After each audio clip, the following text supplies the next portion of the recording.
नीतीश कुमार और चंद्रबाबू नायडू का मिला साथ तो क्या बन सकती है इंडिया गठबंधन की सरकार। समझे गणित को। लोकसभा चुनाव 2024 के नतीजे घोषित होने के बाद हर किसी की नजर बिहार के मुख्यमंत्री नीतीश कुमार और टीडीपी प्रमुख चंद्रबाबू नायडू पर टिकी है।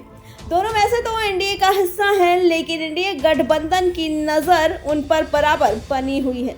बताया जाता है कि इंडिया के कई नेता नीतीश और नायडू के संपर्क में हैं। अब सवाल ये उठता है कि अगर उनका साथ मिला तो इंडिया गठबंधन की सरकार बन सकती है।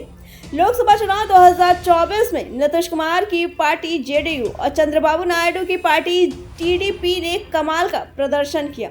जेडीयू जहां बिहार में 12 सीटें जीतने में कामयाब रही, तो टीडीपी आंध्र प्रदेश में 16 सीटों पर जीत दर्ज करने में सफल रही है। इस बार के चुनाव में किसी भी एक पार्टी को बहुमत नहीं मिला। हालांकि बीजेपी के नेतृत्व वाले गठबंधन एनडीए ने बहुमत के आंकड़े को पार कर लिया है। उसने 292 सीटों पर जीत दर्ज की। बीजेपी की सीटें कम होने के बाद नीतीश कुमार और चंद्रबाबू नायडू की डिमांड काफी ज्यादा बढ़ गई है। इन दोनों दलों पर विपक्षी गठबंधन इंडिया की नजर है। बताया जा रहा है कि इंडिया गठबंधन के कई नेता नीतीश और नायडू के संपर्क में भी हैं।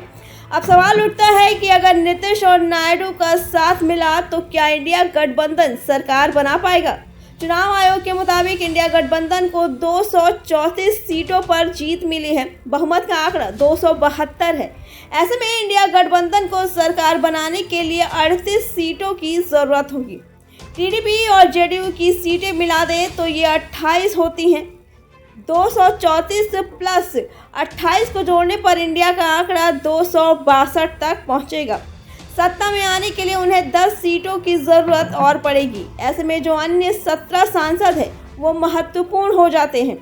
ऐसे अन्य में जो 17 सांसद हैं उनमें यूपी की नगीना सीट से जीत दर्ज करने वाले चंद्रशेखर आजाद, एआईएमआईएम के असदुद्दीन ओवैसी और बिहार के पूर्णिया से जीतने वाले पप्पू यादव भी हैं।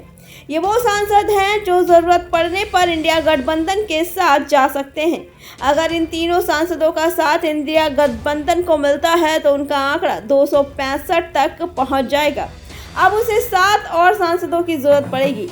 इंडिया 4 ऐसे निर्दलीय सांसदों की ओर भी देख सकता है जिनका बैकग्राउंड कांग्रेस या उनकी सहयोगी पार्टियों से रहा है।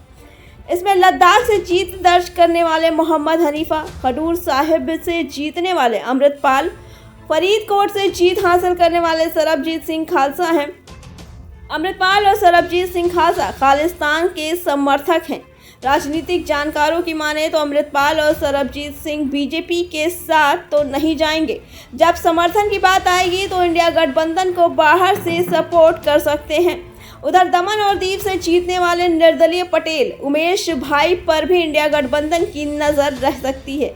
चुनाव नतीजों के बाद जब उनसे पूछा गया कि वो किस पार्टी का समर्थन करेंगे तो उन्होंने कहा, मुझे अभी फैसला करना है, लेकिन दमन और दीव के लोग की बेहतरी को ध्यान में रखते हुए फैसला लिया जाएगा।